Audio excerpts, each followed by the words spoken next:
오늘 말씀 보면은 다윗 왕 때에 이스라엘에 3년 동안 흉년이 들었습니다. 이에 다윗이 이제 왕이니까 성소에 올라가서 하나님께 기도했습니다. 하나님께서 말씀하시기를 이렇게 흉년이 든 것은 사울 왕 때에 기브온 사람을 죽인 그 죄 때문에 흉년이 들었다, 이렇게 말씀하셨습니다. 이 말씀을 이해하는 데는 이스라엘의 역사적 배경이 좀 이해가 필요합니다. 여호수아가 가나안 정복 전쟁을 할 때 하나님 주신 외교의 원칙이 있었습니다. 첫째는 뭐냐? 가나안 땅에 살지 않는 멀리 있는 족속과는 화평을 해야 됩니다. 할 수 있는 대로. 둘째, 그러나 가나안 땅에 살고 있는, 가까운 데에 살고 있는 이 족속들과는 절대 화평해서는 안 됩니다. 싸워서 쫓아야 된다, 이렇게 원칙을 주셨습니다. 근데 기브온 사람들은 가나안 땅에 살고 있는 족속들이었습니다. 그러면 화평하면 안 되는 족속이고 싸워서 쫓아야 되는 사람들이 기브온 사람들입니다. 그런데 이 기브온 사람들이 하나님이 함께 하시는 이스라엘에 대한 소식을 듣고 두려움에 사로잡혔어요. 그리고 꼭 멀리 사는 사람인 것처럼 꾸미고 여호수아 앞에 와서 화평을 청합니다.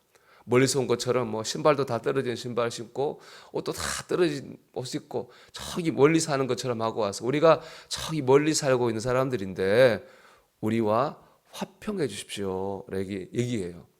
여호수아는 그들의 외적인 모습에 속아가지고 멀리 사는 족속인 줄 알고 화평을 합니다. 근데 알고 보니까 같은 동네 사람인 거예요.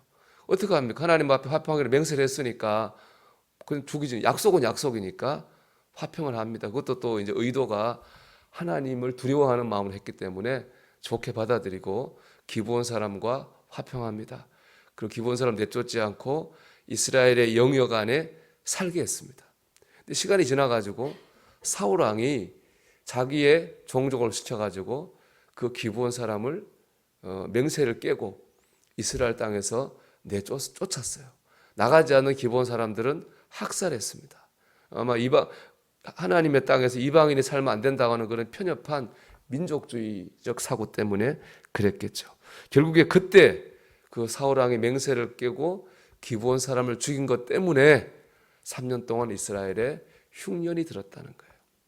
이 말씀이 주는 메시지는 분명합니다. 첫째는 무슨 일이 있어도 맹세는 지켜야 된다는 겁니다.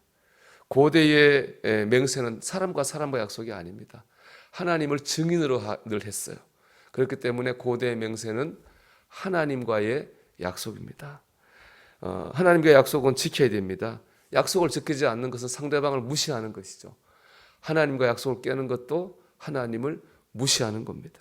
그렇기 때문에 하나님 앞에서 한 서원이나 맹세를 지키지 않을 때 하나님 오늘 본문에 나오는 이스라엘의 흉년 준 것처럼 사람이나 공동체에 고난을 줍니다.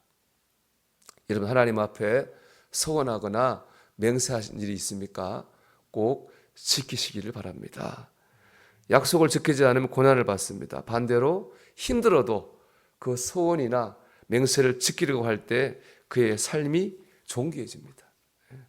일찍 취했던 젊은이가 있었습니다. 의대를 이제 들어가려고 시험을 보기 전에 하나님 앞에 서원했습니다. 하나님, 저를 이 의대에 합격시켜 주시면 제가 일생을 가난하고 어려운 사람을 돌보는 의사로 살겠습니다. 그렇게 서원했는데 붙었습니다. 29살에 박사학위를 받았고, 그 당시 우리나라에 제일 수술을 잘하는 백인재 박사, 지금 백병원 세운 분이죠. 그분 밑에서 수련을 받았어요. 앞이 이제 앞날이 박사학위도 받았고 수련도 잘 받았기 때문에 앞날이 이제는 창창합니다. 성공하고 돈 벌 일만 남았습니다. 그러나 그는 하나님 앞에 자기가 시험 치기 전에 했던 그 맹세를 기억했어요. 그리고 복음병원이라는 병원을 세워가지고 일생을 어렵고 가난하고 힘든 사람들을 위해서 의술을 베풀었습니다. 그거 바로 한국의 슈발차라고 불리는 장기려 장로님입니다. 처럼 하나님과 약속을 지키려고 할 때 하나님의 영광이 세상에 드러나고 하나님께서 그를 높여 존귀한 삶을 살게 하십니다. 우리는 어떤 맹세를 했을까요? 우리는 교회적으로 보면 직분을 받습니다. 직분을 받을 때 어떤 형태로든 간에 임직식을 합니다. 간략하게 하든 크게 하든 합니다.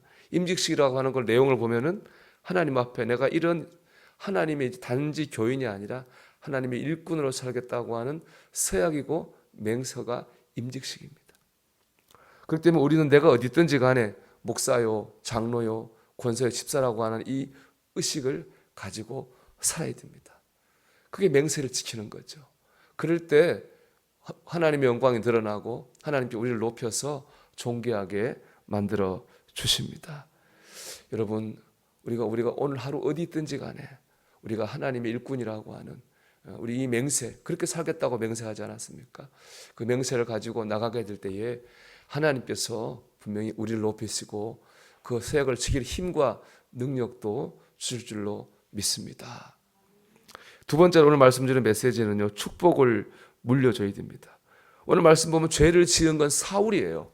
그런데 그 죄에 대한 벌을 받은 건 다윗 왕 때입니다. 다윗 왕 때 흉년이 임했잖아요. 죄는 대물림 됩니다. 축복도 저주도 대물림 됩니다. 세상적으로 봐도 그렇잖아요. 빚도 상속되잖아요. 그러니까 좋은 것도 상속되고 나쁜 것도 상속됩니다. 우리 후대에 좋은 것을 물려주는 부모가 되어야 됩니다. 제가 중국 영화 볼 때마다 느끼는 게 있습니다. 중국 영화는 패턴이 비슷합니다. 부모가 억울하게 죽으면서 자식한테 꼭 복수해달라고 부탁하고 죽어요. 그럼 자식은 또 산에 가서 10년 동안 수련을 합니다. 그래서 와서 또 복수를 해요. 그 자녀의 인생은 뭐라고 가끔 불쌍하게 생각될 때가 있어요. 부모가 뿌린 그 어떤 뭐랄까 안 좋은 그것 때문에 10년을 산에 가서 수련해야죠. 와서 또 사람 죽여야죠. 참 안타까운 것 같다 생각이 들 때가 있습니다. 우리가 여러분 좋은 것을 물려줘야 됩니다. 제일 좋은 건 뭐겠습니까? 천국을 물려줘야 됩니다.